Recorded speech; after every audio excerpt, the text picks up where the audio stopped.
It's so nice to be back, and I wanted to share, as I was saying in many videos, I have had a lot of insights that occurred when I was traveling alone at the end of June. And then I came back and I had a session with my therapist, and we were talking about, she said, you know, Kim, you really are a motherless child and fatherless as well. And so I thought, what does it really mean to be motherless or fatherless or parentless? Especially when those parents may still be alive. That's one thing. I think when you're in no contact, when it's not a good relationship, you may be in contact, but you feel like there is no real parenting there, and there maybe never was. So where does that happen? It happens often with parents where we never really felt safe and had reliable and consistent security and stability. Maybe they were great, but then not great, right? Or emotionally safe and unsafe.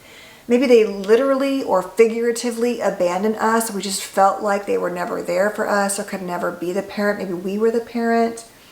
Or at the end of the day, I think to be motherless or fatherless or parentless, let's say childless, is to feel rejected, is to feel like though this person existed, maybe they actually left your home and you never saw them again, but it's an active feeling of that you were rejected for something and being their child.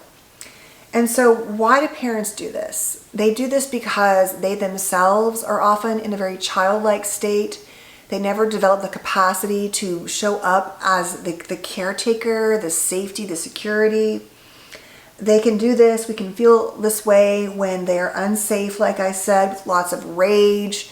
Maybe it was like, you know, love and rage, whatever it was, or just never security, no real love, never told I love you. Lots of unsafe emotions.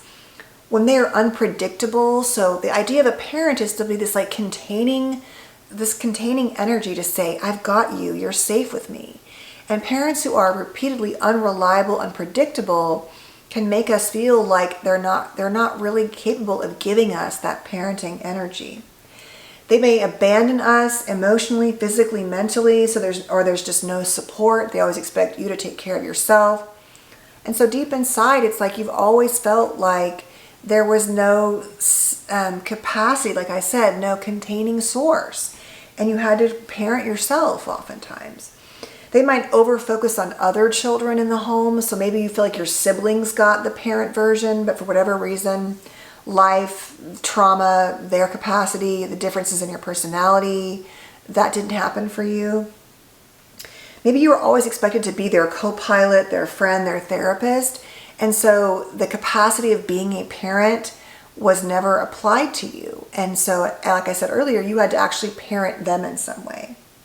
They may have actively wounded you by saying and hurting you with unkind things that you don't think a mother, father, or parent should be saying or doing. So it's like this exploitation of what the role really meant.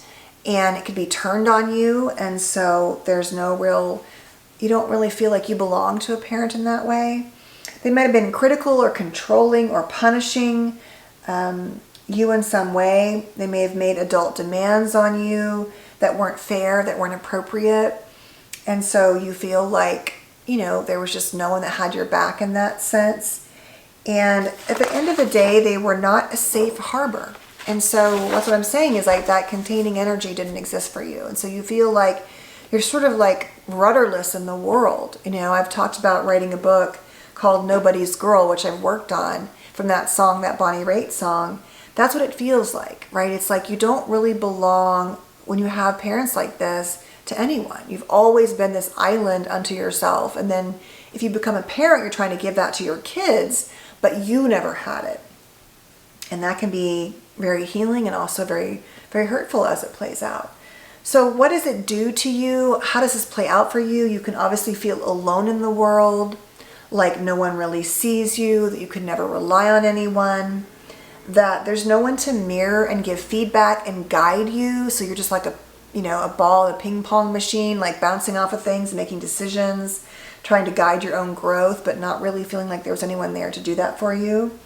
You often have to look to yourself, like I'm saying, or other people that you think are role models or examples, even though they may or may not be good choices for that. You can have a hard time with true acceptance and approval because ideally your parent is the first person that sees you and loves you and tells you how much and shows you how much you matter. And so you might be always like externalizing your value in that way in the world, whether it's through your body, your clothing, your job, your achievements, whatever it is, your success or what feels like not success. There can be a real difficult time in relating to others in terms of relationships. If you've never had a safe attachment, then how that plays out when you choose partners and go into relationships can be very difficult and actively traumatizing.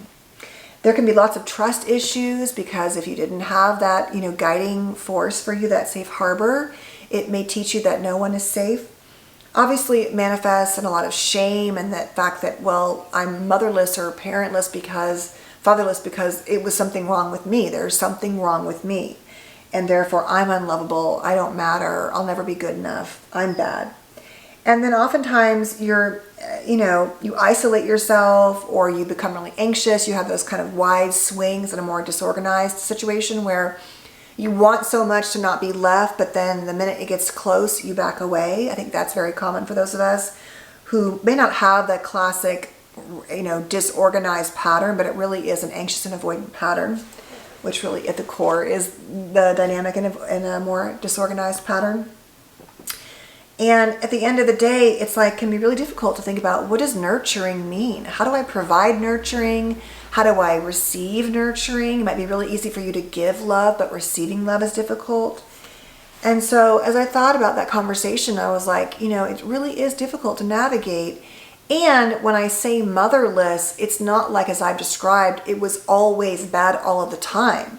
But when you are safe and unsafe, as I keep saying, you are ultimately unsafe. And so if you've never had a safe attachment, especially in your adult relationships, I think this can be different for us as parents.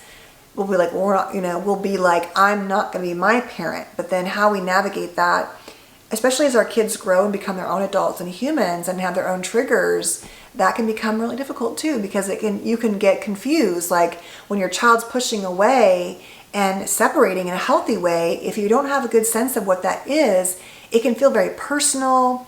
It can feel like abandonment.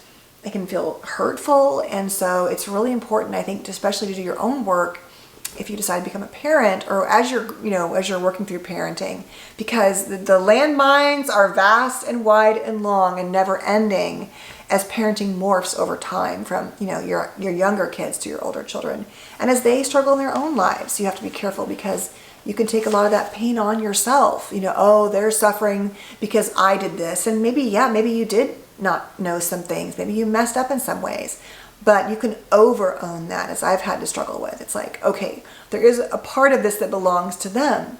But you're so used to living in that, like, I'm all alone, it's all on me, whatever it is, that it can be difficult to separate. And it's really important to do, not just for them, but for you and for the relationship that you develop and hope to maintain with them. So that's what it looks like. That was one more thing that came up on my trip. I thought I would share with you, and I hope you find it helpful. Thank you for being here. I'm going to keep posting content also on high masking autism. I'm doing a lot of that on TikTok. That's all I'm posting about there. So I'm trying to, balance things out. But I thank you so much for being here. Please stay safe and well, and I'll see you soon.